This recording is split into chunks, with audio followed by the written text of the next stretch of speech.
this session is with Matt and Andy from Noise. They are electronic music producers. Today's event's really very, very special. They're going to tell you a little bit about their history and how they got together, but also they're going to do a breakdown of one of their latest tracks, which is called Horizon. It's currently getting about 10,000 streams a day on Spotify alone. I'm Matt. This is Andy. I'm Andy. Hi. Really nice to meet you. So we're based in Nottingham, live in West Bridgeford. Originally from Wales, moved to Nottingham a long time ago now. Andy also, your mum's Welsh, right? Yep, my mum's Welsh, so I'm half Welsh. So that's the thing behind the name, right? So Noise is the Welsh term for vibe. So we chose that name as a result. So today we're going to talk to you about our journey in music production. It started quite a while ago. This is our latest project, as you call it. You know, our artist name is Noise. We've been around in this particular project for about 4 years now. And we're going to talk to you about the background, how we got here. Actually, before I do that, does anyone here produce any music? Any hands up? Excellent. There's a few here. Would anyone here like to produce music? Okay, cool. That's good. Well, you're in the right place. So we're going to go through some of the journey here, you know, how we established ourselves as artists, what we did to kind of grow to where we've got to, and then get into a demonstration of a track that's, as was mentioned, Alison mentioned, is out now. It's been out for a little while now. It's got something like 500,000 streams so far, but it's climbing quite fast. And then, you know, take any questions on the way. So really encourage you to ask us questions. We've been there, done that kind of thing. Know the tips and tricks of the trade, and love what we do. So let's jump straight into it. So Andy and I met in 2012.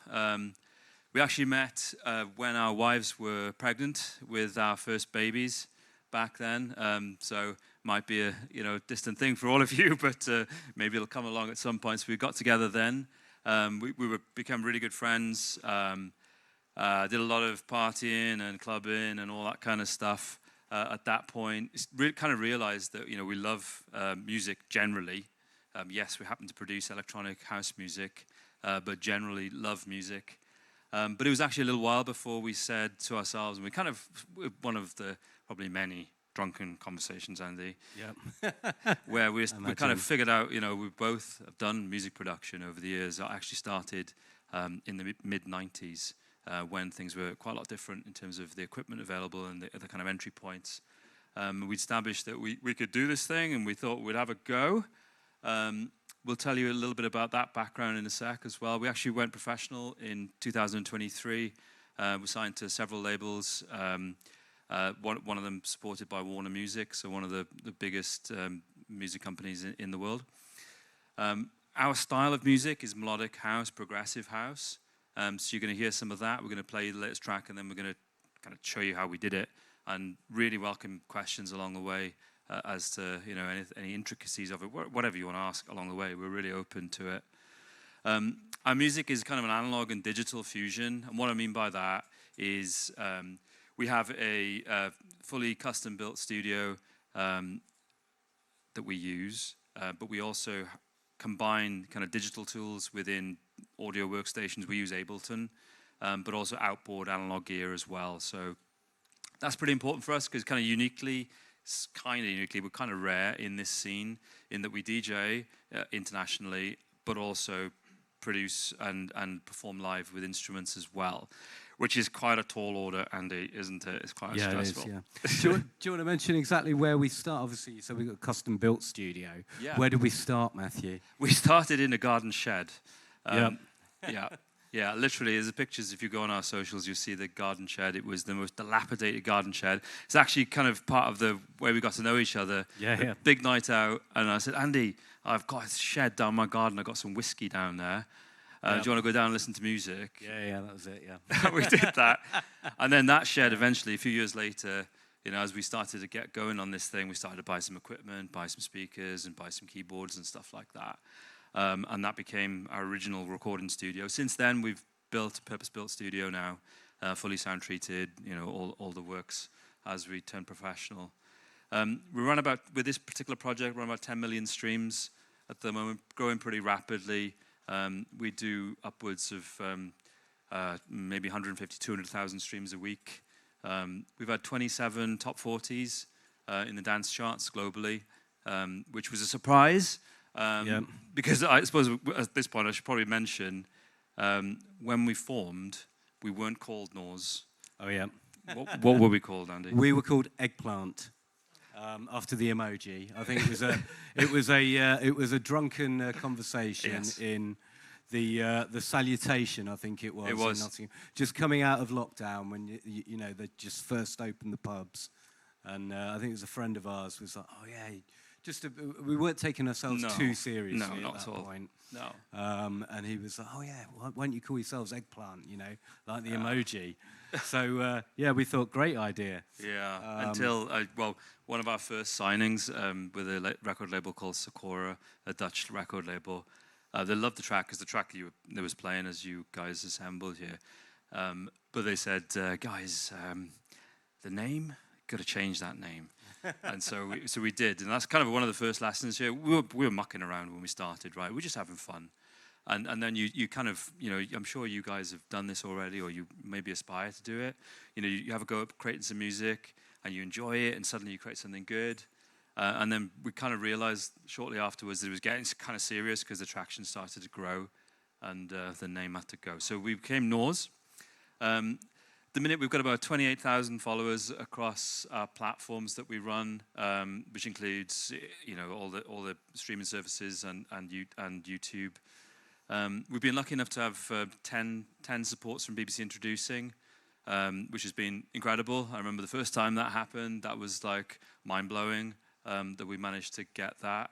And then more or less every track that we released now has had some support there, which is a super good thing to do if you haven't done it already. If you're producers, then have a go. Definitely. You know, it's competitive, but that feeling when your first song is first played on a radio is pretty cool. Yeah, we'll talk a bit more about that later, won't we? As well. We will. Yeah. So as I mentioned, we play live and we DJ. In our genre, it's really important to get support from bigger DJs and bigger producers. So Chicane has been around for a long time, 25 years or so, massive producer. He has played a number of our songs, as has Nora Pure. She's based in Switzerland, Sultan and Shepherd in the US, and a number of others as well. And one of the things that we do, we've obviously performed locally a lot in London, in Corfu, in Amsterdam twice. There's a dance festival every year called ADE. If any of you know about that, it's a super good thing to visit if you fancy it. But that's kind of the backdrop for us. It's a picture of us in the studio in the background. I don't know whether anyone recognizes that synth from the blurred picture. We're very proud of that one. It's a Moog, which we love for the sound that creates. But that's a little bit of a background about us. So, Andy, I think you can take. Yeah. Okay. I'll start with this one. You pick this one up. I'll pick this one up. So, every day is literally a school day. I know it's like a cheesy thing to say, but in music production, it is such a vast thing to do. You know, you can learn a lot of the basics and get going quite quickly, but it's really important. When you've got almost infinite possibilities, you know, you've got, especially today, when I started, you maybe had 16, 32 tracks or whatever to play with. These days, you can have as many tracks as you like. You can have as many instruments as you like and do as much processing as you like. You're not limited by hardware necessarily. And so with all those choices, you know, you're constantly trying to find new things. You're trying to find, you know, creatively, you're trying to create an emotion, a vibe, something people can dance to in our genre. But there's always space to learn new things. What's really helped us is mentoring. So these other artists up here, so I'll just mention Jules, or goes as Bound to Divide. He's a big YouTuber as well. All of these people have become really close friends of ours, but started with mentoring. You know, so working with Jules, with Leo, with Anama. La, he's from Nottingham. He's based in Sweden right now. He's doing superb things. Modera, based in Seattle, Blank Page in London.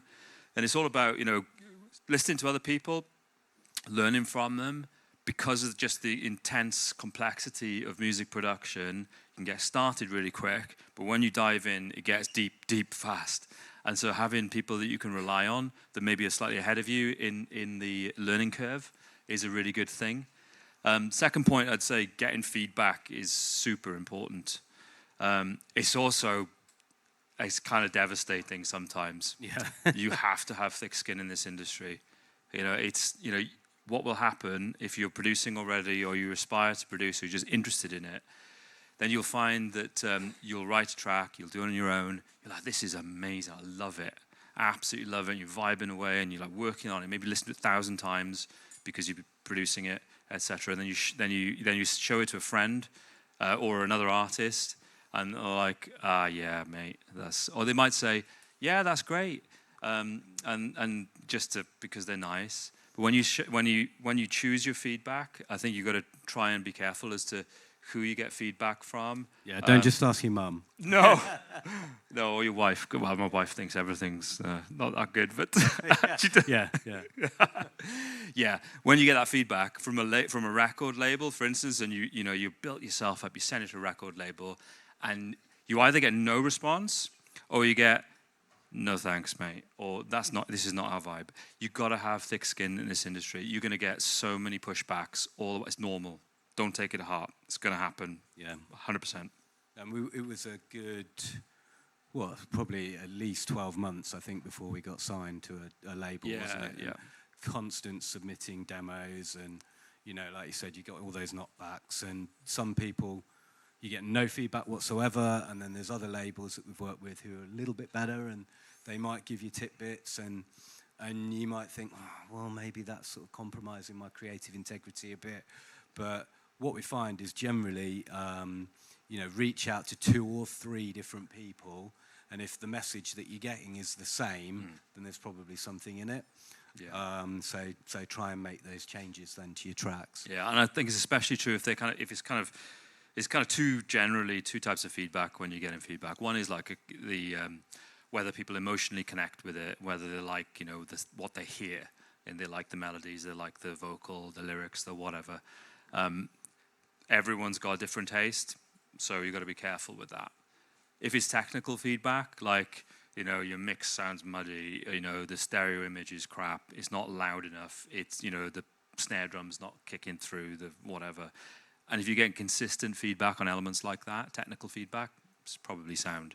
But the creative stuff you got to take with a grain of salt. I think also in this time when you're kind of developing as an artist, finding your own sound is important. Now everyone, reason we got into music is because we like other people's music, right? It's all too easy to just mimic other people's music, and to begin with, you probably will. And that's probably a good thing as well. So actually trying to recreate other people's songs or create a song like somebody else is a really excellent way of learning your craft. But during that process, you've got to kind of find your own sound, so that when somebody listens to your track, they're like, oh, this sounds like a bit like Norse or whatever. That's a super important thing. Second point after that is kind of keeping your own sound. As Andy mentioned, when you get feedback from other creatives or labels, and we had some the other day where a label, we might play the song at some point, where the label said, oh, I love this song, but can you change this to this, and this to this, this to this? And sometimes you're like, okay, I can change that a little bit, but you've got to know where the limit is, because you don't want to be necessarily, I would argue, the kind of victim of what the record label wants every single time. You have to stand by what you believe in as well. So, and that can be quite tricky sometimes. If maybe it's your first track, and you desperately want to get signed and want to get out there, etc. You got to think carefully about are you kind of selling yourself out? It's a balance, isn't it? Yeah. Last point: professional demos. So when you're ready to start signing. You could go down a road of mixing, mastering your own work. Sometimes it's easier when you're first starting out to partner with somebody, get a service to get somebody to mix and master for you. We do it all ourselves. We also do it for other people now as well. But if you bear in mind, if you're an A&R at a record label, and we know quite a few of them now, they'll be listening to 100 tracks a day, or at least, one after the other. And like, for instance, if you listen to one track from one artist and they suddenly play another one and it's just not loud enough. You know, it's not limited, it's not mastered properly. It's like, well, it just sounds like crap in comparison to the one I just listened to. So it's really important that the demos you produce, you've got to give it your best shot. And I know that sounds obvious, but it's so important because bear in mind the A&R is going to be listening to lots of tracks all in a row, and then they haven't got much time. You know, they're not dedicated to listen to you. They might have 100 different artists to listen to. So make sure you put effort into professional demos. Yeah, send them a finished product is what I would say. And I think even as well, if you're going for feedback, I don't know if anybody knows Jules Bound to Divide, but he runs a Feedback Friday most Fridays, and he'll give feedback. But he's very direct, isn't he, in his approach. But if you were to submit something to him that, you know, was an idea or in the idea phase, it wasn't finished, as it were, then he'd probably tell you straight away and be like, why haven't you sent me the finished product? It's definitely really important to make sure that what you are sending out at the end is your very best, not something that's part the way through. Yeah, no, that's true. Okay, I think the next slide is for you to start with, I think. Okay, so just to fill in a little bit more about our own personal journey. So when we started, as Matt mentioned earlier, we were called Eggplant, and we didn't have a clue at all about what we were doing, music industry, anything. We just started, decided we wanted to make music together.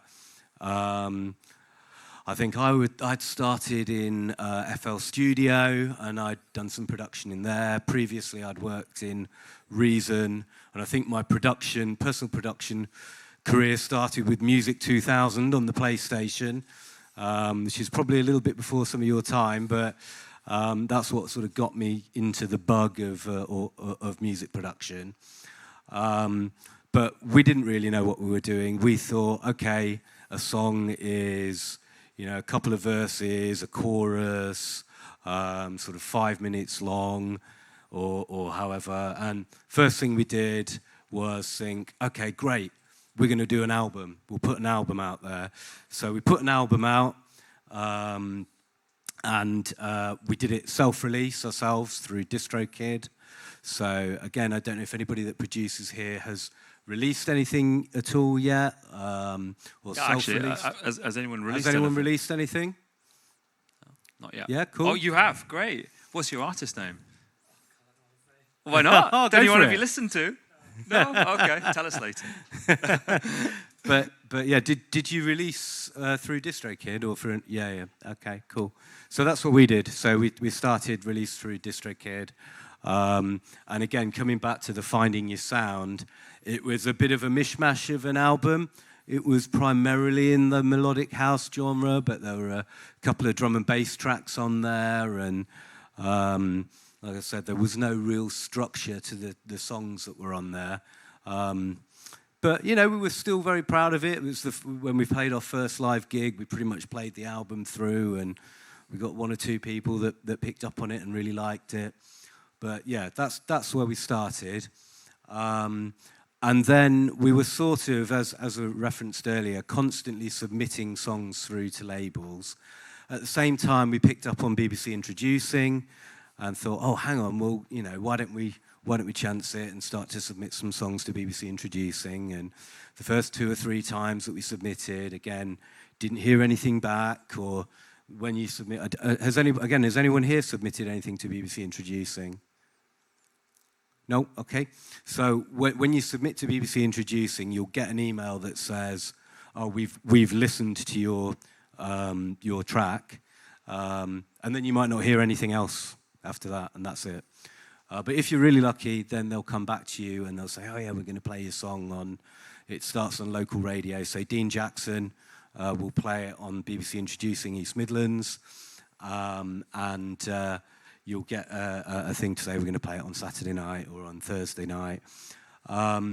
So we started, and we had a couple of our self-released tracks that were on BBC Introducing, but what we really wanted to do was to try and get signed to a record label. We sort of made a decision after that first album that melodic house was the genre we wanted to play in and the way we wanted to go. We started sending out loads of demos then to labels.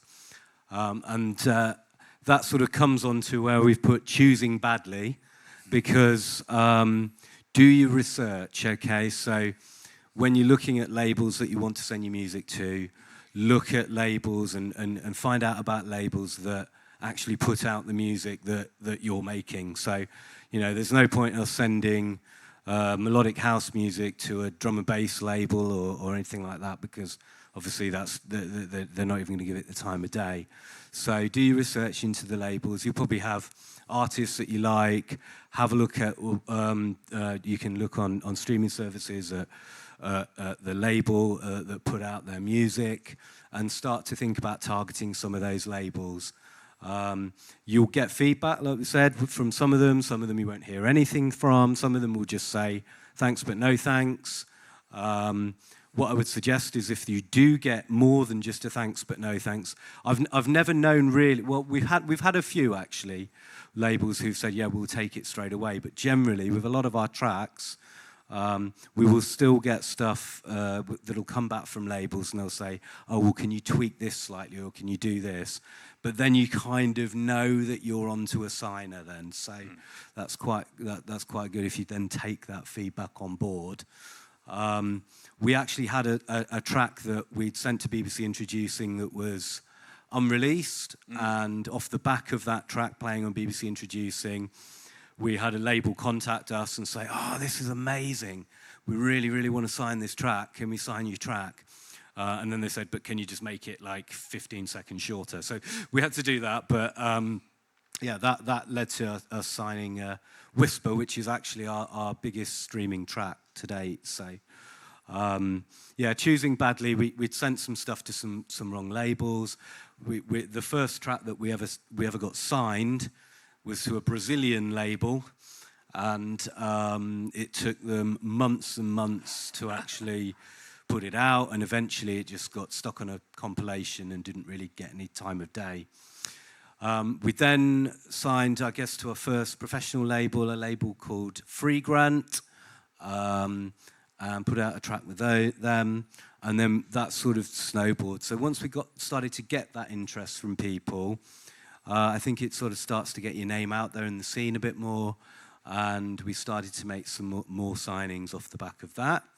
But the labels that we were targeting, primarily Matthew mentioned earlier that one of the major ones, sort of entry level within our genre, is a label called Sakura. So we signed to them. That was a big milestone for us, which we were super pleased about.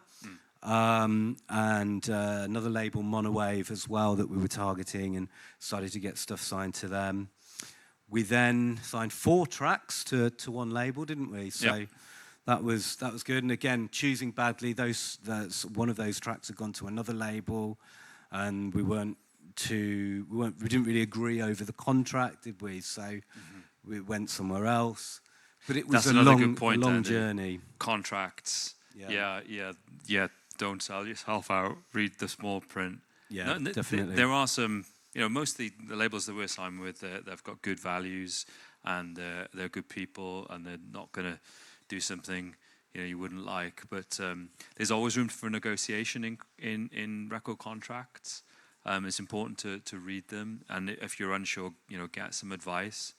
One thing to watch out for is you want to not give away the entire master rights to your recording.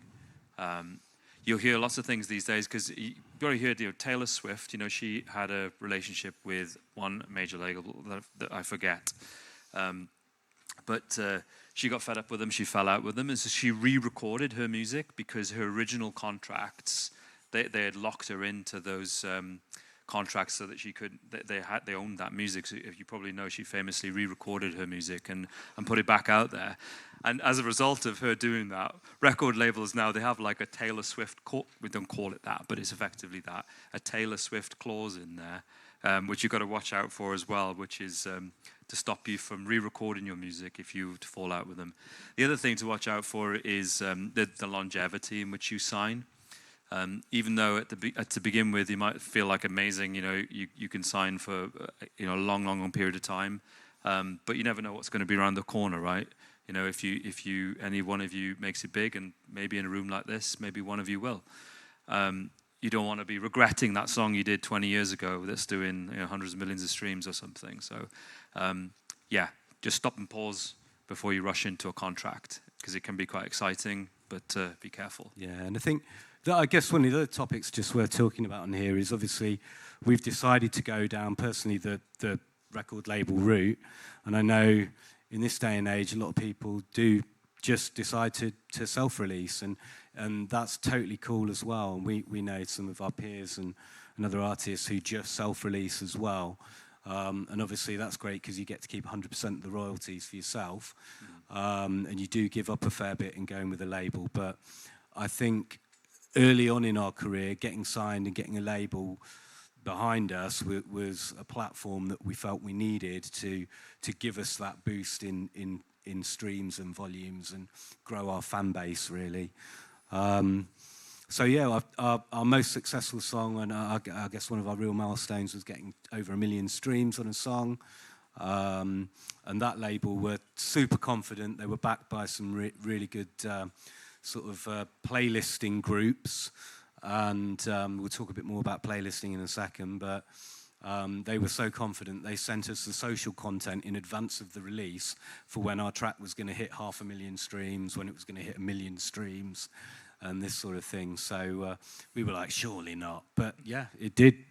Within sort of 6 months, hit 1 million streams. And then that leads on to the next bit, which is as your streaming volumes start to grow, and you get signed to labels, you then start to get asked for music. So you'll then start to get other labels within the genre come to you and think, oh, they're putting out music with our competitors. Have you got anything that we can listen to? So they'll come to us. Or the other thing is as well that we've had is you get singers who'll contact you, who'll be like, oh, I'd really like to work with you. And it sort of starts then to snowball in a little bit. Yeah, that's right. Just pause for a second. Anybody got any questions at the minute so far? Yeah, hi.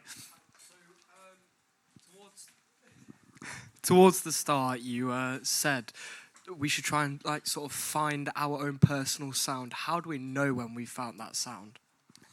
That's a really good question. It's a really hard one to answer, in a kind of technical way. I think it's what happens. I think in our experience, you know the music you like, which is obviously going to be your influence. And for Andy and myself, it's all genres.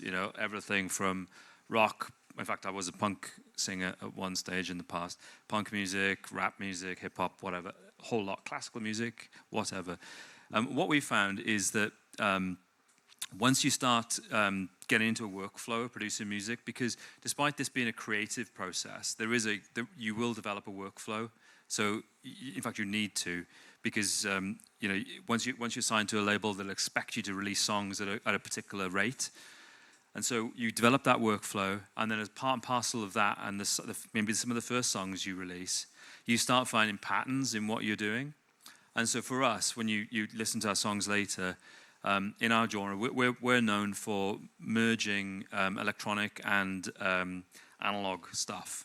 And I mean analog in terms of analog synthesizers and stuff like that, but also orchestration and things like that. So for us, it was like an iterative journey, and until you get to the point where you're like, okay, our workflow is this. We always start, as we'll get into later, we always start by working on a keyboard first. We write chords often for a full song, and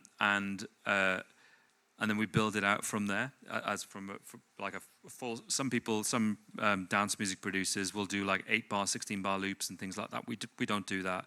We write the entire song, and that workflow eventually zones you in on your sound.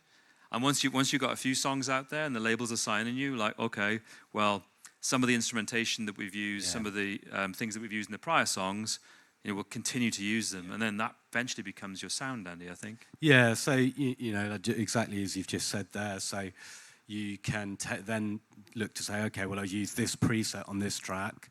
What can I do? And write different notes with the same sound or some slight tweaks to a preset that you've already used within a synth. So it adds that continuity of your sound. Because let's be honest, there's that much electronic music out there at the moment, and there's that many people that are producing music at the moment. So it is really important to sort of find your own sound and be recognizable for being you. But yeah, you will find that you'll have certain presets that we use. We use a lot of piano on our tracks as well. We also have a lot of vocal tracks now. We didn't always. Mainly vocal tracks, right? Yeah, mainly vocal tracks now. We have done instrumental stuff in the past, and you don't have to stick rigidly to it, because we've got other tracks that are more bass driven, where you're almost using the high ends of the bass as the lead in the track, and you've got less piano. But generally, we will stick to some sort of formula that will keep the music in the same space. Yeah. Next slide, please. Okay. Yeah, so this is just talking about how you grow a following, really, and how you start off, and some of the things that we've done, and just some tips and tricks that we can pass on to you guys. So for us, like it or not, one of the most important things in today's day and age, particularly with streaming, one of the most important things is playlisting. So sort of the holy grail, as it were, is to get onto one of the Spotify editorials. So whenever you put a release out there, you get the opportunity to pitch to Spotify editorial when you put the release out there. Now, if you're signed to a label, your label might well do that pitch for you. Sometimes labels will ask you for some input or ask you to write it yourself. And if you're self-releasing, you'll have that opportunity to pitch yourself as well. A tip with that is Spotify gets sent, millions of tunes. So if you want to get onto editorial playlists, there is a backlog. So there are people there that are having to read those pitches and listen to some of the music. So there's about a 6-week lead time from what we've been told around the playlisting for Spotify. So if you've got a release coming out, you want to make sure that you're pitching it to Spotify 6 weeks prior to that release coming out, which gives them time to sift through their backlog and actually get to your song. But it is a bit of a unicorn getting that Spotify editorial playlist. So we've only ever got onto one editorial playlist with one of our tracks. But what we do therefore do is we run our own playlist, and this is really, really important. So there are platforms out there like Groover or Submit Hub. I don't know if you guys have heard of any of those before.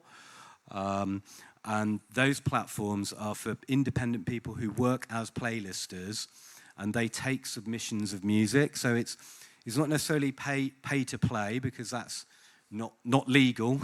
But what they do is basically pay to listen. So you will submit your track, you'll buy credits, you'll spend those credits to get somebody to listen to it, and it's entirely up to them if they want to add that onto their playlist or not. You can target through these platforms playlists of certain genres. So obviously you'd look to target the genre that you're releasing in.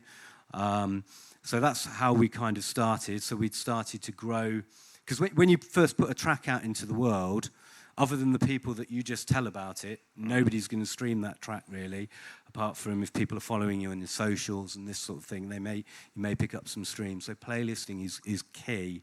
So if you can get it onto other people's playlists within your genre, that's really critical. So then secondary to that then is actually to create your own playlist. So we run our own playlist called Emotional Melodic House. We've been growing that very, very slowly over time through Facebook ads. And I think it's up to about 7,000 followers now. But through that, I personally do the submissions for that. So I get to listen to lots and lots of new music that gets sent through to me. And then I have to decide, yeah, do I like that? I'm going to add it on the playlist, or no, that's nowhere near the standard, or totally the wrong genre, sometimes people send me. So that's the important thing, is to, if you're doing playlisting and if you're submitting to playlists, make sure that you, again, do some research around the playlists that you're submitting to. It's the right genre, your music sounds similar to the sort of tunes that they put on their playlist. Otherwise, you're just wasting your credits when you submit. Release cadence, that's another big thing. So we always try and look now towards exponential growth. And so release cadence is really important. So we generally try to get a release out there once a month. It doesn't always work out, because sometimes you're at the mercy of the schedules of other artists if you're collaborating with people and with labels and what they've got on their schedule. But in general, I'd suggest if you can get a song out there every month, I think sooner than a month or less than a month apart between tracks is probably too quick, because you don't get that time then to do your Spotify pitching. But definitely try and get one song out there a month if you can, and you will grow from the success of the prior release, and that will keep your listener numbers high overall. I guess it's worthwhile mentioning, Andy, that that piece, the release cadence and its linkage to the Spotify algorithm. If you're releasing regularly and the tracks you had prior picked up some listeners, obviously, no doubt understand the way Spotify works. It'll recommend songs to you based upon your listening history. So if by having a regular release cadence, which is hard work, I can tell you, so you need that good workflow and all the rest of it, then you will get a big boost in your listener count and your streams. Because I think typically on a typical day, we probably get 10 to 15,000 streams from radio, Spotify radio autoplay, just for doing nothing. Yeah, so that's all free stuff, like off the algo on Spotify, which is just amazing. And then you pick up new listeners and new fans just through that. So another thing just to mention is this logo here. So this is song stats. So that's something that we use to actually track how our tracks are doing once they're out in the wild.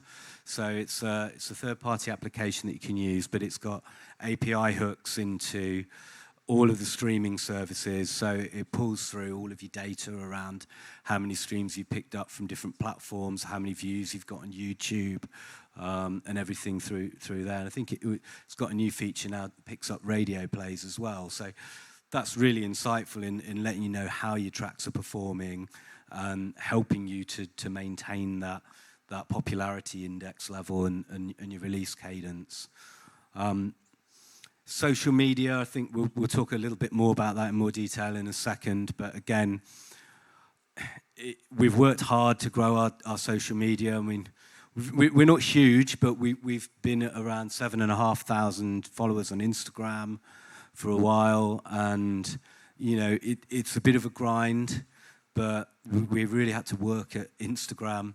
It's not, if you're into music production and that's what you love, maybe you're not so fussed on the social side and getting out there, and maybe you're not so outgoing. But unfortunately, it's just the state of play in today's society, really, is that everything is driven off of social media. And I guess more so as well if you've not got a label behind you and if you're self-releasing, it's really important to make sure that you've got a good social presence. We mentioned earlier that we every year generally go to Amsterdam Dance Event. And one of the seminars that we attended there was with a label called Perfect Havoc. And they were saying that, again, unfortunately, when labels getting tracks through, that is one of the things that they do check out is your social presence. So it is important to have a social presence. So we did sort of grind Instagram, didn't we, Matt? I remember a good few months where we were liking posts and commenting and just trying to get those numbers up before we were releasing music. And then live performance as well is like, for me, because we're pretty old school as well, is there's nothing like making face-to-face connections and face-to-face fans. there's so much stuff on social and online nowadays, and we're part of Discord communities and this sort of thing. But getting out there, playing your music live to people so people can hear you, I mean, that's the best way, really. And, you know, people Shazam your music or whatever they do, and then they start following you and becoming active listeners.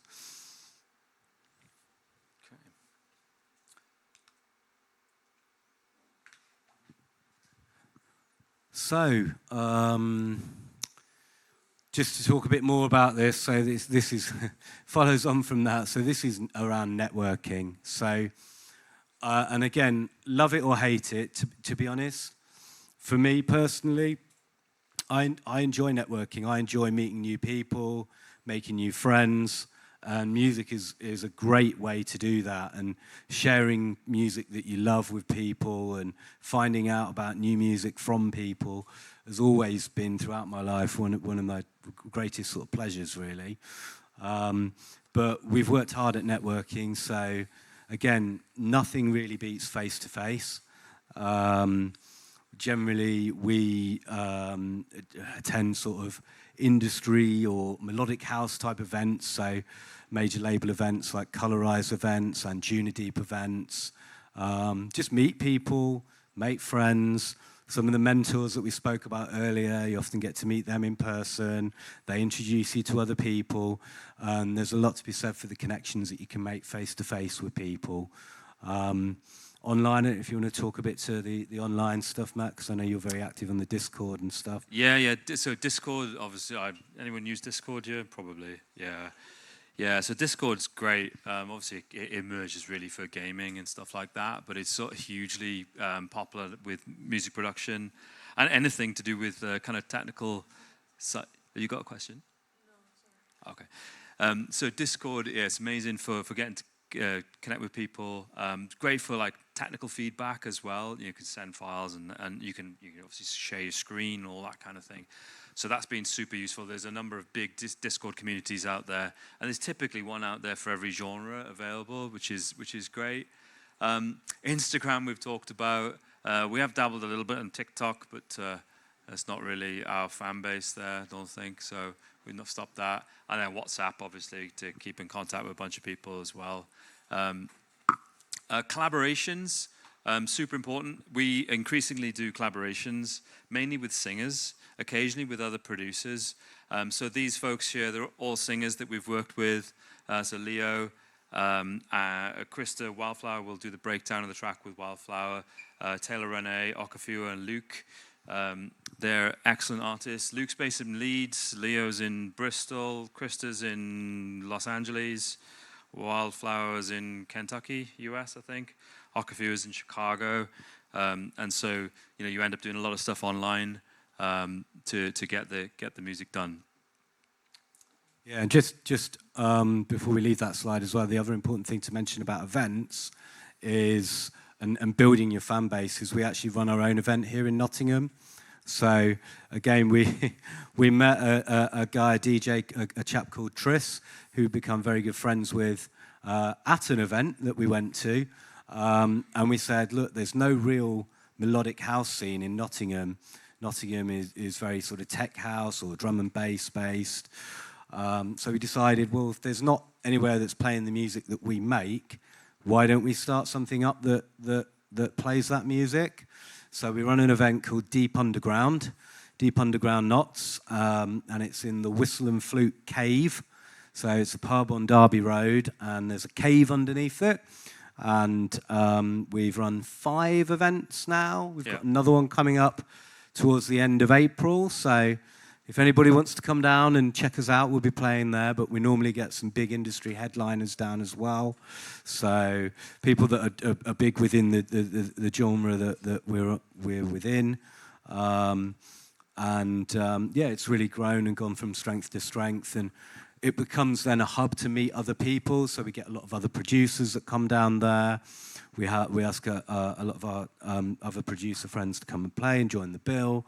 So we're just trying to grow something that's organic and face-to-face and online, and try and create a scene as well. I guess, as Matthew said, he used to sing in a punk band, and I've got a bit of a background back in punk and that whole DIY ethos of punk and stuff, just trying to bring some of that, I guess, to the genre and to the industry. Yeah, and thankfully, we had five of these events. We've done other events too. They've all been sold out, which has been really nice to have. Okay. So socials, we talked about Instagram. Talk about YouTube a little bit. We have a YouTube channel, around about 18,000 subscribers at the minute and growing. And we use it for two things. So one, to because YouTube Music is a thing, obviously, as well. So there's YouTube Music is another streaming service. But then we also go a bit further. So we'll do live DJ sets, live other sets, technical breakdowns, tips, help other producers out, that kind of thing. And then we'll also do a bunch of vlogs as well on events and things too. And all of these things together, all of these social accounts, whether it be Instagram, YouTube, TikTok, whatever, the whole lot, they're all, Spotify looks at all of those things.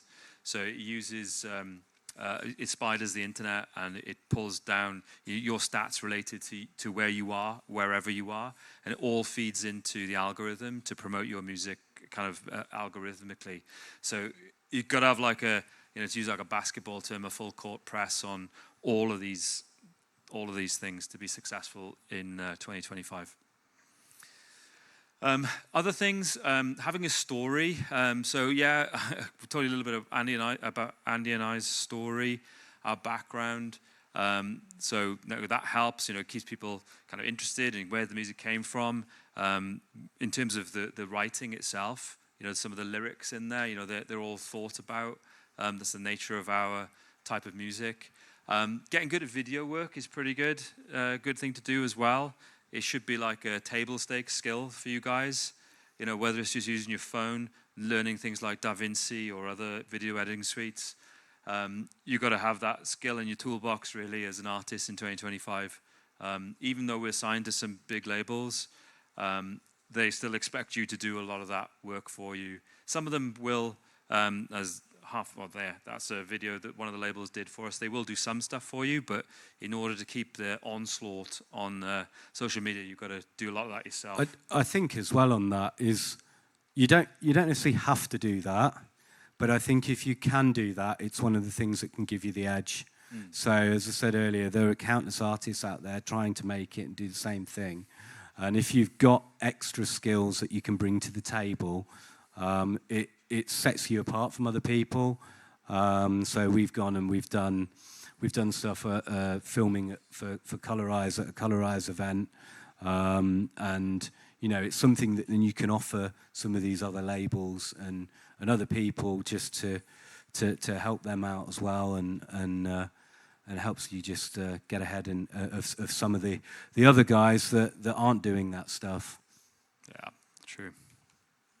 Okay, so we're going to move into a different section now. So that's enough of the PowerPoint backdrop. We'll pause for a second. Any questions? Any questions? Oh, yeah. Hello.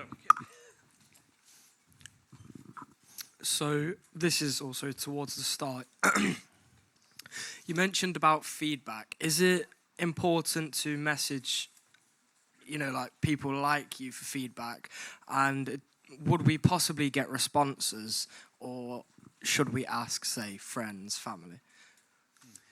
By all means, ask your friends and your family, but what I would say is you're probably not going to get the best feedback from your friends and your family. It might make you feel good, or it might make you feel bad, but you want to be getting feedback from other music producers, really, so other people that are doing it, and generally people that have been doing it for longer than you, I guess, and are successful. So yeah, I think so. Yeah. And the Discord thing is a good tip.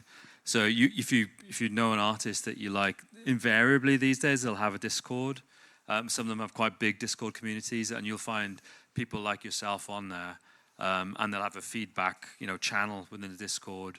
And it's usually with Discord type feedback, which is a good place to start.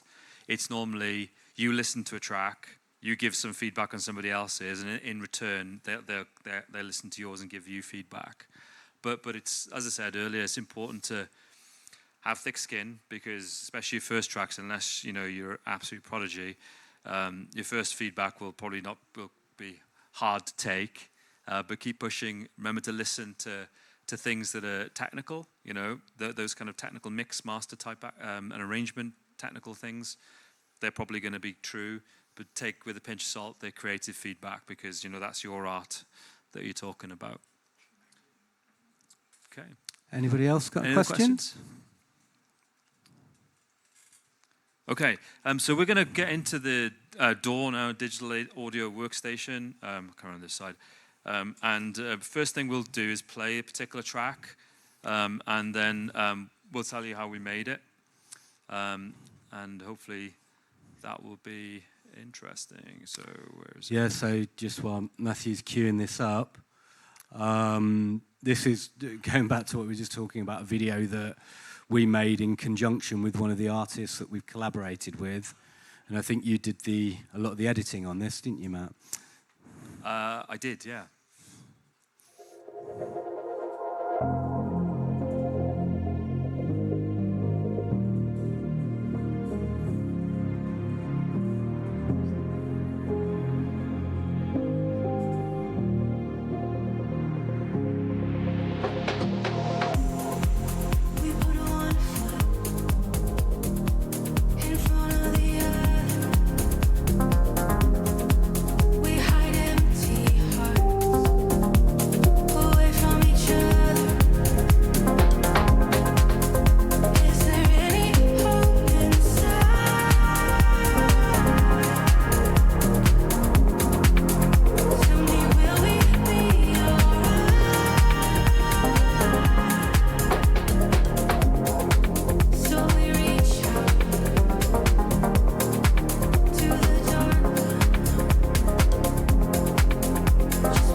wants a rewind?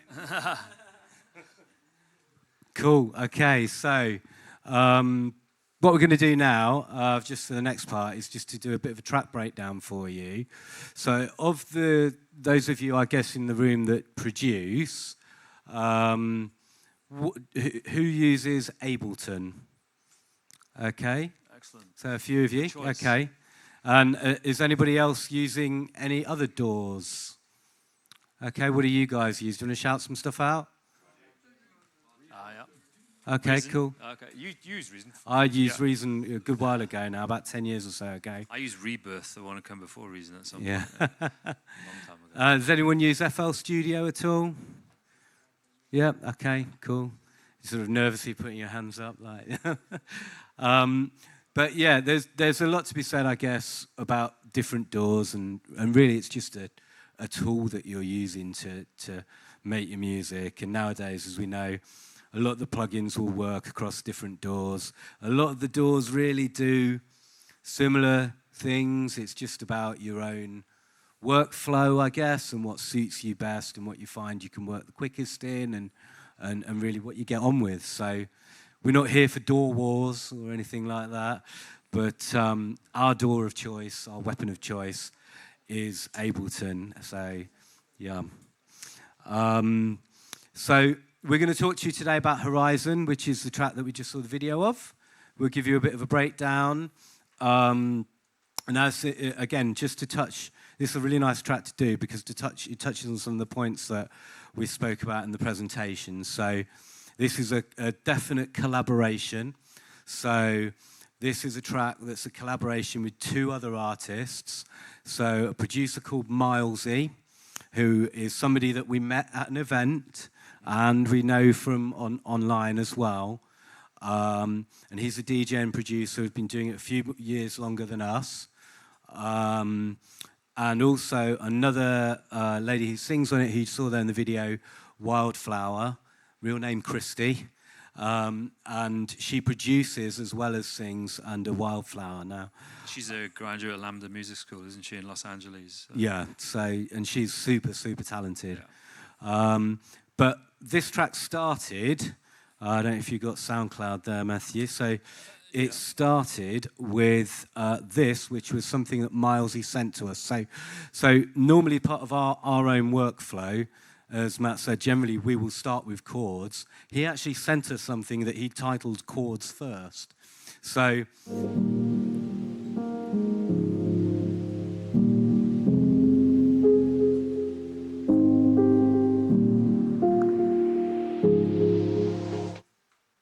play a little bit longer if you like, just to give a flavour for it.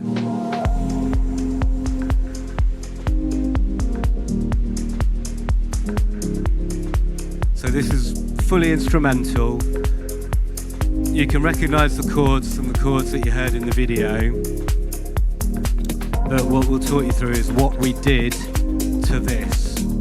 So this is what we were sent originally. There are some elements in there, like you've got those vocal chops and things that we didn't take. There were elements, obviously, that we kept. There were elements that we supplemented, and we'll talk you through that. Okay. So over to you, Matthew. Yeah, okay, so as the clue was in the title there, Milesy called it Chords First. It's actually the way that we write music as well. And so it suited us down to the ground that he'd written some chords here that we could work on. It's typical the way we would normally approach writing a song. So this piano part here, we would write an entire, say, radio edit, 3.5, 4 minutes long piano track. The structure of dance music is not completely formulaic, but there are some elements of it that you want to make sure, because ultimately you're trying to make people dance on a dance floor, right? Or vibe out on headphones or whatever. But principally the music is to be played in club settings. And so the way we arrange tracks, typically you're talking about 8 to 16 bars intro, 32 bar drops, 16 bar, 32 bar breakdowns where the drums come out, and then back into another drop, 32 bars of that again, and then an outro. So when you're writing the first melodic elements of a track, and that's the nature of our genre, is based upon a lot of melodies and chords and instrumentation, we always start with chords first. And so the piano part, let's play it here. I'll turn off the side chain compressors and pump. We use a number of different instruments. This one is called the Cinematic Soft Piano.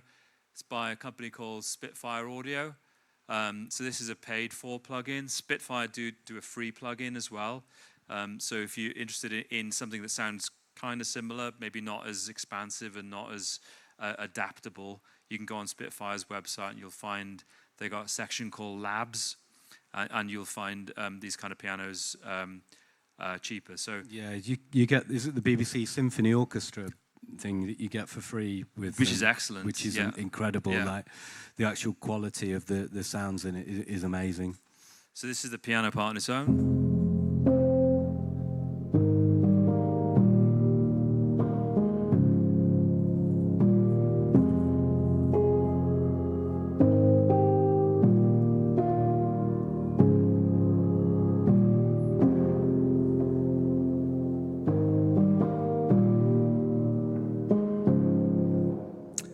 So that's that, and what you'll see as we go through each of the tracks, so those of you that are interested in the technical side of production, and obviously this is not a perfect listening environment here, but you need to make sure that your tracks are well mixed, so that when people listen to them on headphones or in a club or whatever, they sound okay. What you'll see is that on many of the instruments, we will high pass the sound, so take out the very lows. This is an EQ. So you see this curve here where we're bypassing a lot of the lows. On this particular track, we've run it through a saturator, so add a little color to the sound. It'll add some harmonics, only very gently. And then we put another EQ after that, because once you've run a saturator, those are your producers, you will reproduce the low end, some mud down the low end or low lows. So we cut those again. And then we're going into a dynamic equalizer. So it's by a company called Fab Filter. So we have a dynamic EQ here. So this particular frequency, which is, I don't know, looks like it's a G sharp 4. Whenever that hits over a certain threshold, this EQ will push it back down again. All of these little tiny things, and there will be hundreds of these in the track. We won't go through all of them. We're just trying to get across to you that music production, once you've come up with the melodic idea and the structure of a song, getting it to that kind of demo-ready state is literally hundreds of micro changes, and they all add up.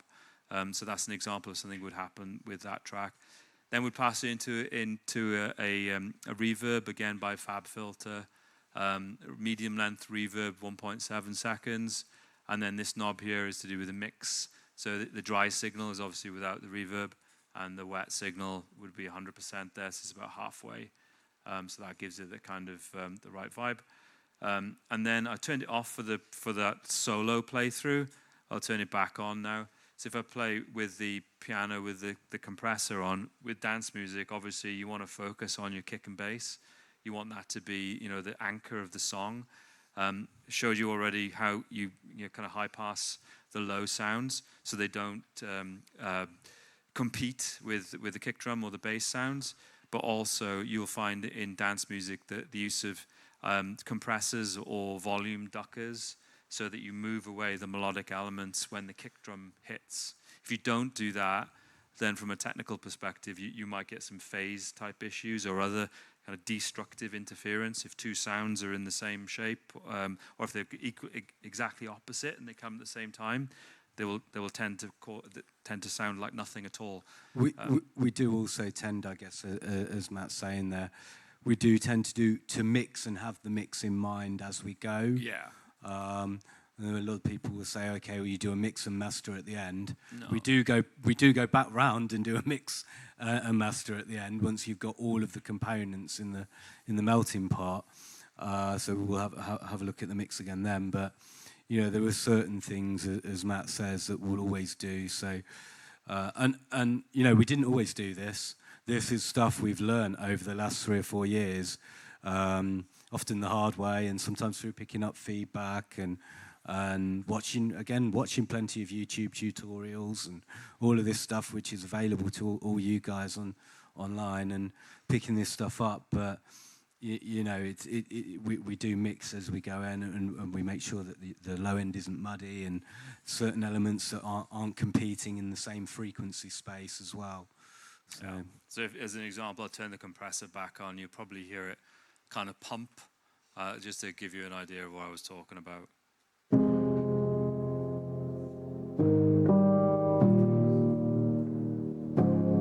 You can see on this chart here, every time the bass kick drum hits, the volume is turned down, so that's exactly what it does. Okay, so other elements. So you'll see we've got a big section here called instruments. But in order to build this song up, you've got the piano as a big part of melodic house, or our particular style of melodic house. But then also you'll have typically a pad in the background that kind of fills some of the frequency space and gives the general vibe of the track.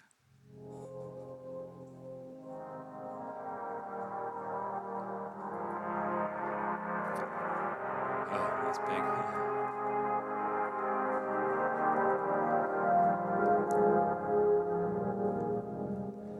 So yeah, this pad is built in a piece of software called Diva. Does anyone use Diva here? No?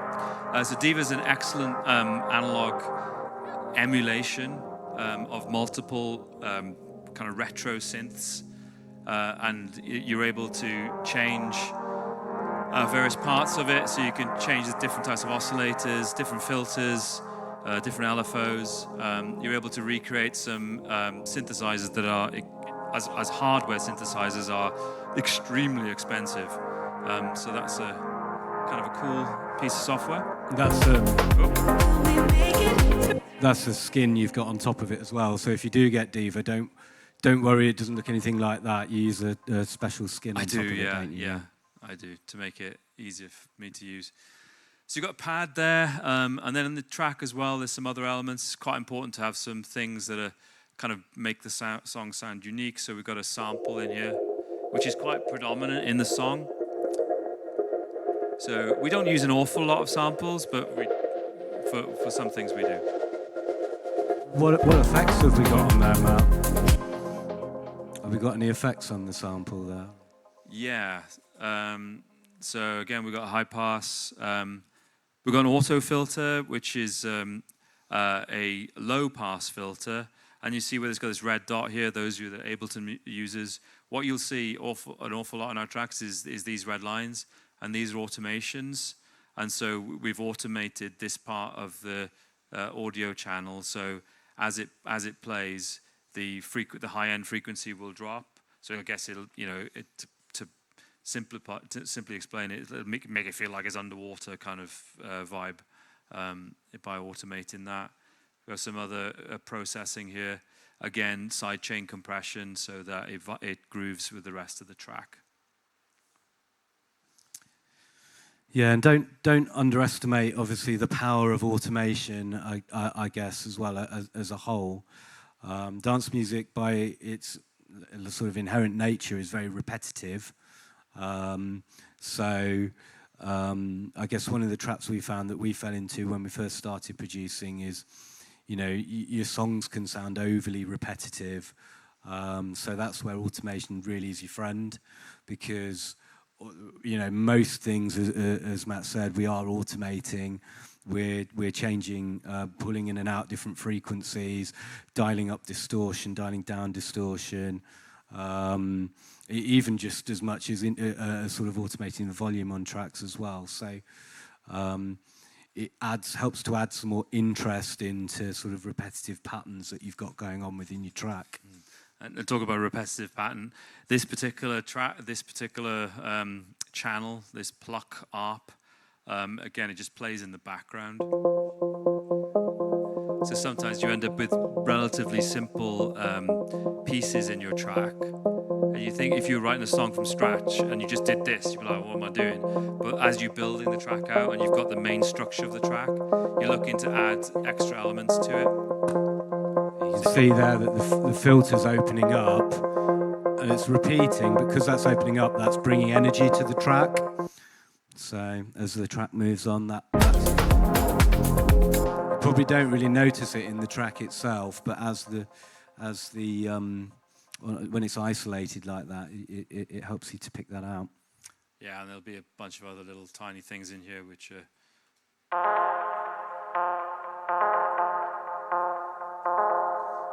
I guess the advice to you would be, these things that I'm showing you now, these kind of the plucks and that little tiny lead, they typically come right at the finishing stages of a track. it's best to start with the whole journey, the whole thing. We do chords first, then pads. Maybe we'll do drums. At that point, we might send it to a singer and say, look, we've got this instrumental idea. Do you want to write a song over the top of it? And they'll come back. And then as you finish the track, you're constantly adding little elements in there, because when you're in a club, and of course all of you've been to nightclubs, I'm sure, and you dance to a track or whatever, you can't hear the intricacies. Doesn't matter, But if you're trying to make money out of your music on the streaming services, people listening on headphones, they can hear everything. And you want to make sure that you've got some things in there that they like fundamentally like the track, they like the emotion of the track, they like the groove of the track, they like all those kind of things. But if you've got like ear candy kind of stuff, as we'd call it, in there as well, to make people go, oh, what is that? It complements the music, but makes them stay interested to listen to the whole track in its entirety. Where shall I jump? So I could jump bass. Go to the bass. Bass, okay. It's all about the bass. Yeah, so we've got a section here which is the kick, drum and bass, and we play this bit on its own.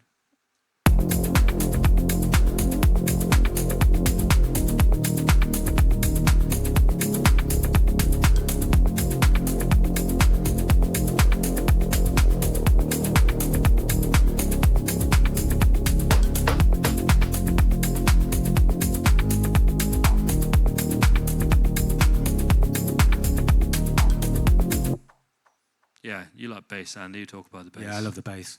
And again, I think what we've done here as well is we don't just have one track for bass. So we've got a separate track where we have our sub bass, and then we've got a separate track, or a couple of separate tracks there. We've got mid bass in as well that are doing slightly different things, and they're playing in slightly different parts of the frequency spectrum. So your sub bass is what you feel in your chest. You feel it more than you hear it, and that's normally just like a simple sine wave. There you go. So, and that's what you really, when you go into a nightclub and you get a really good sound system, then that's what you're feeling as much as you're hearing. And then if you play some of the mid bass there as well, Matt.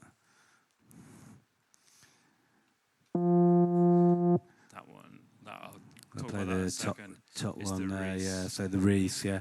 So I love a Reese bass. So Reese bass is a sustained bass. It's got a warm feel to it, and it's playing more in the higher ends of the low spectrum, particularly than the sub was earlier. There you go. So you're opening and closing the cutoff there. So letting more highs through, taking more highs out as you do that. But you'll probably notice, obviously, the EQ there is we're not actually adding any real low end in with that. That's just high end, and that's more what you're actually hearing when you're hearing the bass line on this track. And then the sub will supplement at that low end. Yeah, and we added, this was actually this extra mid bass. I remember the story, Andy, this one here, which just sounds like a saw wave, because it is just a saw wave.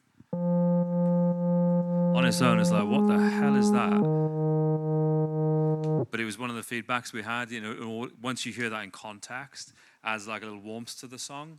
And so we added that in. That's why we ended up with two mid basses on this one. So when they sum together, they actually sound like what you want it to turn out to be.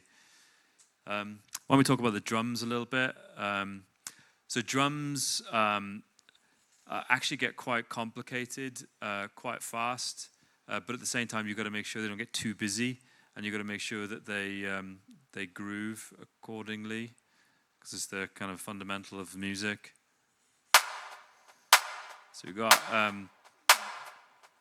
kind of claps here, and I think it is a hat firing at the same time, and a snare possibly at the same time as well. Got various fills on the drums as well. Pretty sure this is a fill.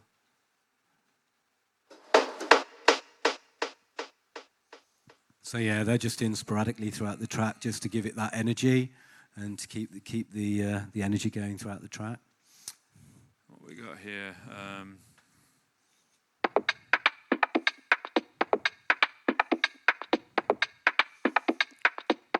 So again, these are samples. Let's unfreeze it. So these are from a company called Production Music Live. They do a lot of great sample packs. Samples, you can get plenty of samples for free these days, royalty-free samples. You can subscribe to websites like Splice, Loop Cloud, and other places, or you can buy samples from people that just make samples for a living. We've got a lot of our drum samples from a company called Basic Waves, which is run by a friend of ours.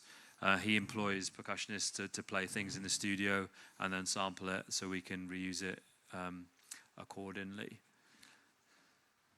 So the things in here, hat, offbeat hat. Again, you've noticed in the first half of the song, there'll be different sets of drums to the second half. You want to have, like in this kind of genre of music, you want a kind of crescendo. So you get to the second drop, the energy increases.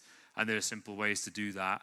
There are various ways to do that. One is by adding a ride or an offbeat hat in addition to other parts of the percussion.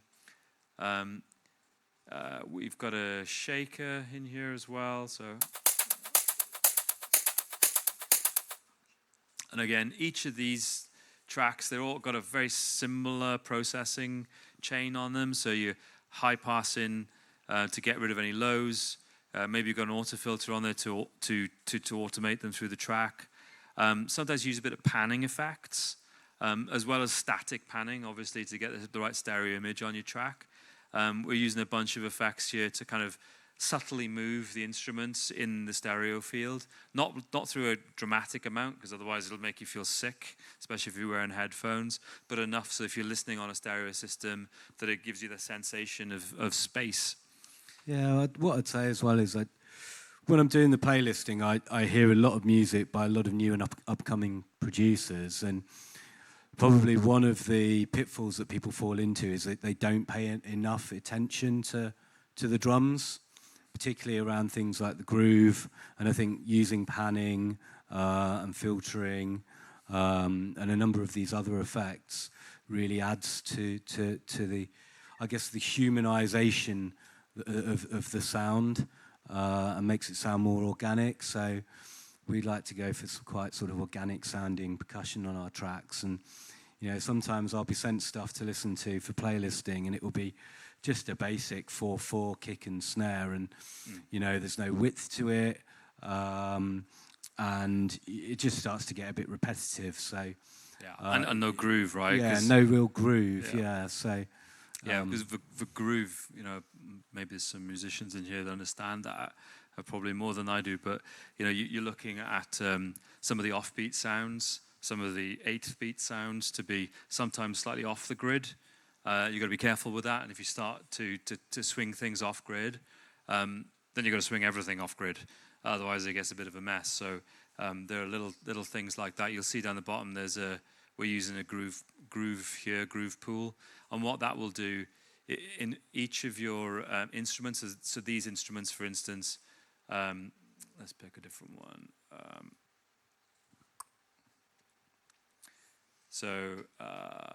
Where's the one with a drum rack? Maybe not got one with a drum rack on here. No, I can't find it. But if you use like a drum rack, which is like a virtual drum machine where you put in samples into each of the pads, if you like, on the software side of things, and you're drawing the notes in on MIDI, so you're clicking on the MIDI grid as to where they want to be. You can add groove to those tracks at certain quantization and rates. And what it'll do, depending on which one you pick, it might pick every 8th note and then move it off grid by a determined amount.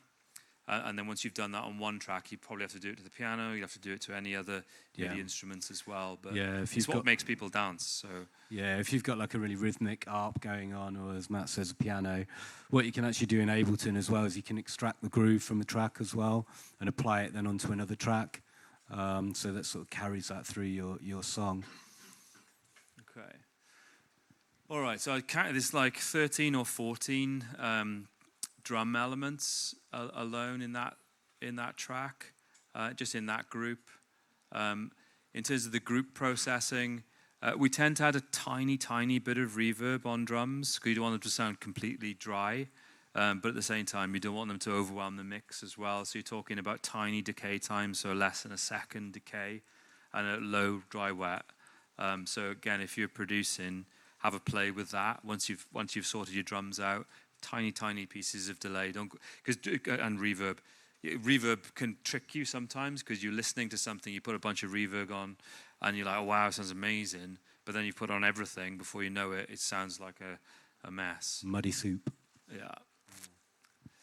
Okay, so what about the vocal? Yeah, we'll talk about the vocal as well. So Matt will talk about some of the processing behind it, but I guess the story behind the vocal, we use the vocals of Wildflower, as we mentioned. She's a producer in her own right. She'd actually submitted a song to me via Submit Hub to go on our playlist, which is how I found out about her. And I literally just wrote to her. So again, talking about the networking and that sort of thing, I just reached out to her and said, love your voice. Really love your song as well that you produced, but we've got a song at the moment that we're looking for a vocal on. Would you be interested in singing for us? And sent it over to her. So, you know, in this day and age, singers can be quite expensive, and I guess for you, some of you guys that are just starting out in your production careers, you're not going to have hundreds and hundreds of pounds to spend on getting a professional vocalist in, but it's just about those connections. So I think the deal we just struck with her was, you know, it was just a royalty split. There was no payment up front for anything, and you can find people, you can reach out to people that you might see on Instagram or on YouTube or TikTok, and yeah, just reach out to people and ask the question, would you like to sing on my track? And that's exactly what we did here. Yeah, so here's the vocal.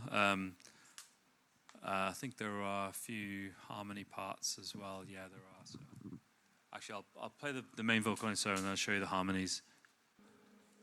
We put one foot in front of the other. We hide empty hearts away from each other. Okay, so that's the dry, well, not completely dry vocal, a vocal without any harmonies. And what you'll find, this particular tool, but from Sound Toys, Microshift, is many pop records, lots of records will use Microshift, and it's just to add a little bit of width to the vocal, so that we use that. It'll also be compressed as well. If you've noticed that all the squiggly lines on the screen here, that's all the automation, of course. And what we will do often, we won't draw in all the automation with the mouse. We'll use outboard gear to kind of manually adjust that while listening to the track, so you get more of an organic feel to it. So that's why there's so much automation here. It's actually on the reverb, so we're automating the decay on the reverb and the mix on the reverb, as well as the Microshift, the stereo tool that's on that. And so with the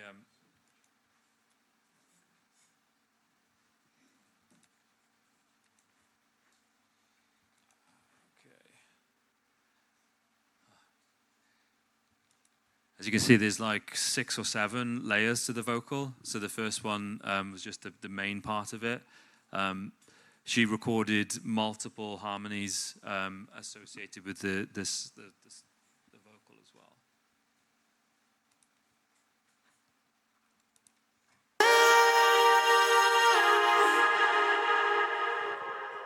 So we reach out to the dark unknown, just praying that we're not alone. So yeah, that's another thing. When you're working with singers, we were lucky with Christy, with Wildflower, in that she's a graduate of a music school in Los Angeles. She's an accomplished producer herself, but she's also an extremely talented singer. And so working with her was a dream, Andy, wasn't it, Andy? Because she sent us vocals. Yeah. She'd worked on the compression on them already. She recorded them well. She had a good microphone, and a good microphone makes a world of difference. And so when we came to arrange the vocal and to produce it, it made the job a lot easier. We've also worked with a lot of singers that don't have that skill set, and you can still make it good. But it's a lot more work on Andy and I to get that to work well. Yeah, we've worked with a range, haven't we? Yeah. We have, yeah. So yeah, that's the vocal there. And then there are other things in here that help.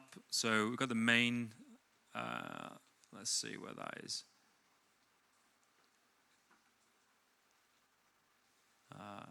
Used to working on a screen with higher resolution, so I keep losing my way around. Maybe it's this section here.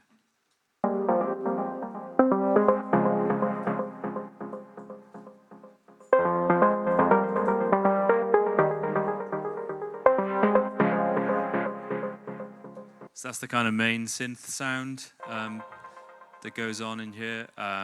Again, it's written in Serum. Oh, by the way, does anyone know why the tracks are frozen? Well, the reason you might find you have to do that. You do. We've got a hand up here. Yeah. Frozen tracks make the it kind of means that it's resampled into WAV files, and it replaces the MIDI, which may not have the plugins. Yeah, good answer. Yeah, that's a great answer, and it helps with CPU as well. We're lucky now. We've invested in this workstation we got here, which is like crazy. But when we wrote this track, we were on a laptop, I think, when we were MacBook or something, and it started to run out of juice, and so we had to freeze a bunch of stuff. So yeah, this particular melody is written in Serum. Again, great synth to get. It's not cheap, unfortunately. Does anybody have Serum, or has anybody used Serum? Yeah, all right, cool. A few people, yeah. Okay. One at the back there as well. Yeah. It's a great tool. What I like about it is it's very visual, so you can see what's going on. You can see the envelope shapes down here for the volume envelope, so you know the kind of the main shape of the sound. You got your oscillators up here, so the shape of the fundamental oscillators, you can choose those and scroll through them. Your LFO, so low frequency oscillators, again visual. If you look at a traditional synthesizer with LFOs, there'll just be a knob that says LFO, and you oftentimes don't have a display. So with this, you can pick each of the points and change them. You can assign that LFO. So basically, you can dictate how long this length is in time. So in this instance, it looks set for 2 bars. So over 2 bars, this LFO will move up to the top and back down, and then we would have mapped it to another parameter. So you could map it to various other settings in the synthesizer to make the sound kind of not be static. So good tool, Serum. There's a good alternative to Serum that's free. It's called Vital, that you can get for free. You can pay for upgrades to it, but the fundamental of Vital is free, and it's very similar to Serum. So that's a recommended. And then towards the end here, we've got strings. We use a lot of orchestration in our tracks. In this track, we're actually using a free plugin. It's called BBC Symphony Orchestra. You can get this for free. Sign up to Spitfire Audio, stick your email in, and you'll be able to get a copy of this. It's pretty good. We now have a different version of it that gives you more orchestral articulations, more parameters that you can change. But this one has done us pretty well, Andy, isn't it? We've used it a lot. Really well. Yeah. And so let me turn off the side chain.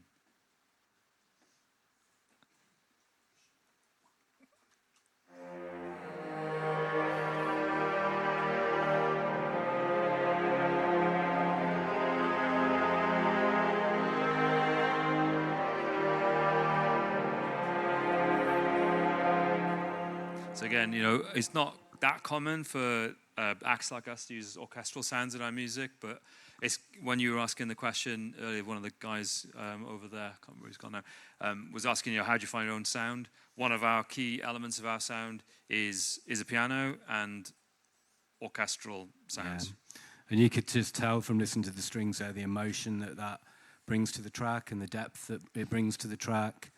And again, one of the other sort of common mistakes that I see with some of the submissions that we get through is tracks where, you've got your low-end element, you've got your high-end element, but there's nothing filling out that mid-range, which is why it's really important to have like strings or an underlying pad in there, or just something to bed your track in throughout. So it may not be something that's a main element that people are going to pick up on straight away, but without it there, the track would sound very sparse and very bare in that mid-range.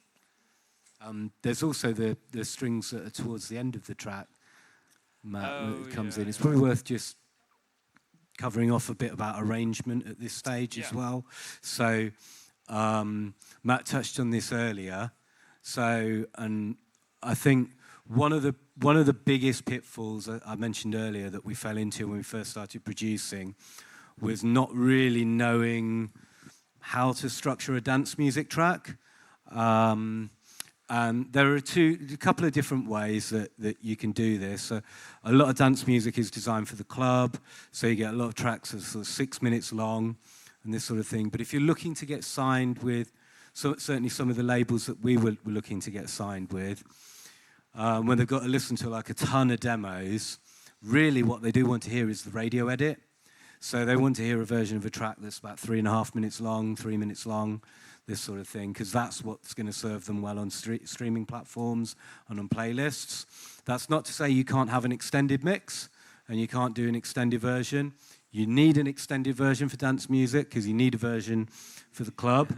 So, as Matt mentioned earlier, we've got like an 8-bar intro. Then we normally have a first drop, which is 32 bars. And then we'll have a break. So a breakdown. The break is always really important. So it gives the people in the nightclub time to have a little rest and hands in the air moment.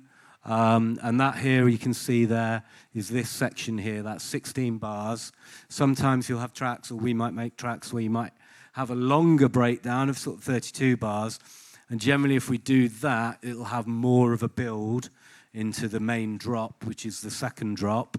And we might introduce maybe a lead or something that's going to be featured in the second drop within the breakdown and slowly filter it in or whatever. But this track here, it's 16 bar, and then we're into the second drop there. And I think the reason I sort of stopped you at that point is one of the important things, and I mentioned it earlier, is when you're making dance music, it is repetitive. You want people to dance to it, but you want really, or certainly for us and what we feel with our music, is we want to take people on a journey. So you don't want the second drop to sound exactly the same as the first drop did. So within this second drop, we've introduced a new element here, which are these strings which come in. And that gives it a bit another element of interest. We've got additional drums as well, yeah. So that's adding extra energy into that because that's the crescendo of the song. Then to talk about, I guess, the extended mix. So we got this sent off to a label, we get it signed, and then they come back straight away and say, okay, can we have an extended list now? Because we want to put this on Beatport and we want to get it out to DJs. And us ourselves want to DJ the track out. So what we generally would do, really, pretty simple. Some artists do this the opposite way around, and they'll start with the extended and they'll trim it down to a radio edit. We've got into the habit, just our workflow and our process, of starting with the radio edit and building that out to an extended. So we will add on normally 32 bars at the beginning and at the end of the track, which gives the sort of 1 minute normally, about a minute for the DJ to mix in the track. And again, similar at the end for them to mix out. And that part of the track that you add on, you want the kick in there, and normally the snare, minimal sort of other percussive elements, and minimal melodic elements. If you've got like a rhythmic melodic element, you can add that in because makes it easy or easier to mix into if you're DJing. Does anybody here DJ? Yeah, so we've got a chap here that DJs. So you'll know what kind of music this. do you DJ? Oh, drum cool. bass. You Cool. started drum and bass. Yeah, I used to drum and bass, DJ drum and bass. A good while ago now, but yeah. So you want to leave some room for the DJ to mix in. You don't want it to be overly complicated. You don't want too many melodic elements. And again, on the mix out as well. And what you can do, I think this bit, we've got the strings here that come in the radio version. On the extended version, we carry those on for a bit longer, make a bit more of it in the second drop as well, through into the outro. So this gives you a bit on the arrangement there. Yeah, and I think that's about the whole lot on the track. I think there's one extra section, which is tiny, but it always puts a final polish on a track. And that's the FX, so just noise and things like this. That's on your transitions as well, yeah. Which I guess we've not really spoken about, but transitions are really, really important. So when you're going from a main part of the track into the break, or coming out of the break into the second drop, or out of the intro into the first drop there, that's where we've used things like, as Matt shared there, like white noise, but there are many other things that we do. So you can add some of these things can be quite cliched, and the sort of dance music tropes that you've seen. So you get like kick rolls, snare rolls, sweeps, and things like that. So you do have to be careful not to be sort of overly cheesy with some of this stuff, but you know, you can do things like add and dial up delay and reverb. You can add just some subtle white noise that the listener probably won't even know is there, but it just adds that energy, and then the tail of it sort of tails into the new section of the track. So, and then yeah, you can put a cymbal crash, or you can reverse cymbal into it and crash out of it. But yeah, just be careful. It depends on the genre that you're making there, you know. If you're making sort of high energy trance music, you might want a really big build where you've got snare rolls or even kick rolls and things. So yeah, totally up to you. All right. Well, that's it for the track breakdown. Again, if there's any questions here about anything we've talked about so far or we haven't talked about yet. What's like the general formula? And how you choose instrumentation and stuff like that? General formula. So we would, in terms of our workflow, this is the way we work almost invariably. First of all, we'll establish a mood for the track, and we usually do that using a piano. And like, as I said before, we will write an entire 3 minutes of a song. So, you know, A section, B section, chorus, verse, etc., however you want to call it. Often at that point, what we find is you've got to start adding rhythm to the track. So you might have established like a vibe for the track, but then if you start to add the drums, because what you'll find sometimes you get carried away playing the piano, and it's like, oh God, this is amazing, you know, and then you add the drums in, and you're like, actually, the rhythm of my piano playing doesn't vibe with this kind of track. I got too carried away. So you kind of add the drums in. Then you start working on the bass, I would say. And as we show with you today, we typically have 2, if not 3, bass channels. It's pure sine wave sub, because when your music is played in a club with 20-inch woofers or whatever, you want that low end to be provided with a pure sine wave. It gives the speakers the easiest time. Guys at the back of the room might well know that. You don't want any distortion in that. You want those subs to be like moving. And then you use your mid bass, and by the way, your low end bass, mono, straight down the middle, mono, no stereo, nothing like that, because it's just not going to work. It might phase cancel, all sorts.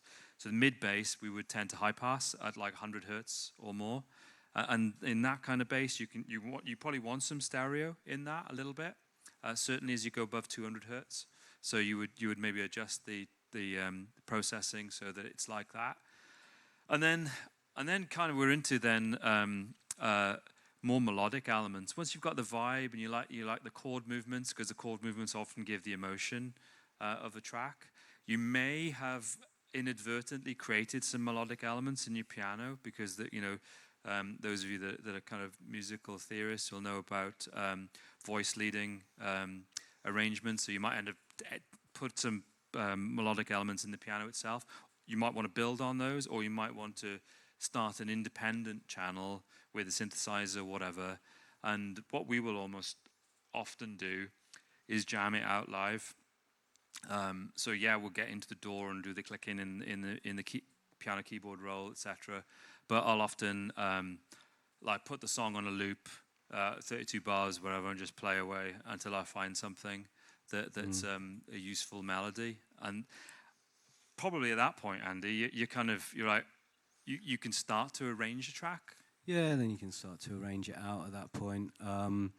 And I guess that whole point that Matt mentioned around working from left to right, there's no right or wrong way of doing it, as we mentioned earlier.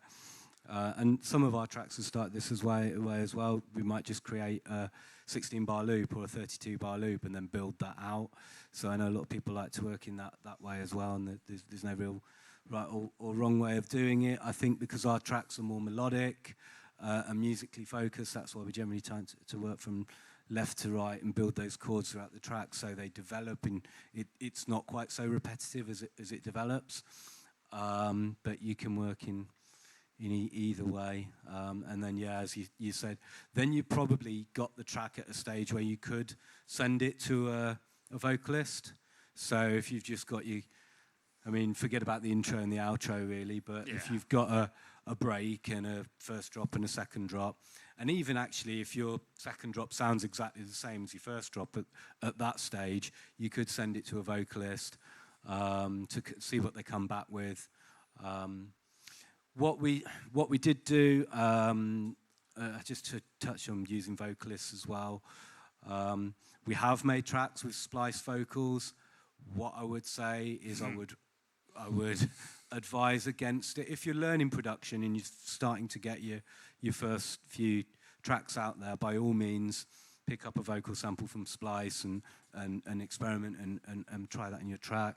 But, there are countless songs out there now where I'm like, oh, when we first started out, this song's got the same vocal in, or that song's got the same vocal in, because it's something that people have picked up through using a service like Splice. So now where we can, we try and get original vocals from singers. And I said, it doesn't have to cost you the earth. You might have to give up some royalties on your collaboration with them, but that's to be expected. And you can sort of shop around and ask around. And we were quite lucky. We had vocalists after we started to get signed and stuff that would come to us and approach us and say, oh, can you work with us? Oh, can you work with me? And so we've been quite lucky from that respect. Well, thanks very much, Matt and Andy. Could you give a big round of applause, please?